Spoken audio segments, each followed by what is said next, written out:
নমস্কাৰ, সুপ্ৰভাত। আজি মই আপোনালোকক দুটামান যোগ ব্যায়াম কৰি দেখুৱাম। যোগ ব্যায়াম আমাৰ শৰীৰৰ কাৰণে ভাল, কৰিব লাগে। যিহেতু আমি বিভিন্ন কাম কৰোঁ, বিভিন্ন জেগাত ডিউটি কৰোঁ, কাৰোবাৰ চাকৰি আছে, কোনোবাই বিভিন্ন ধৰণৰ বিজনেছত ব্যস্ত হৈ থাকে। আমি ৰাতিপুৱা উঠি দৌৰিবলৈ সময় নাপাওঁ বা কামৰ ব্যস্ততাৰ মাজত থাকোঁ, আমাৰ সময় নাথাকে। সেইকাৰণে ৰাতিপুৱা উঠি আপোনালোকে এইখিনি কাম কৰিব পাৰে। আজি আপোনালোকক দেখুৱাইছোঁ ব্যায়ামখিনি ঘৰতে, ৰুমৰ ভিতৰতে আপোনালোকে কৰিব পাৰে, মই যেনেকৈ কৰিছোঁ। ঠিক আছে, আপোনালোকে চেনেলটো ছাবস্ক্ৰাইব কৰি দিব আৰু লগতে লাইক শ্বেয়াৰ কৰিব। এতিয়া মই আৰম্ভ কৰিছোঁ। ষ্ট্ৰেট হৈ থিয় হৈ লওক, হাত দুখন ওপৰৰ ফালে উঠাই লওক, লাহে লাহে দৌৰিবলৈ আৰম্ভ কৰক।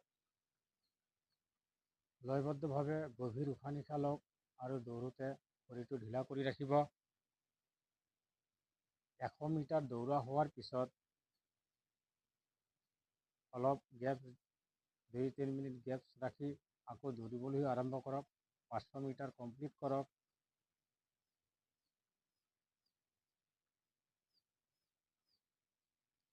অভ্যাসৰ লগতে দৌৰোতে শৰীৰ ঢিলা হ'বলৈ আৰম্ভ কৰিব আৰু দৌৰাৰ মাজত অন্তৰালৰ সংখ্যা কম কৰিব পৰা হ'ব।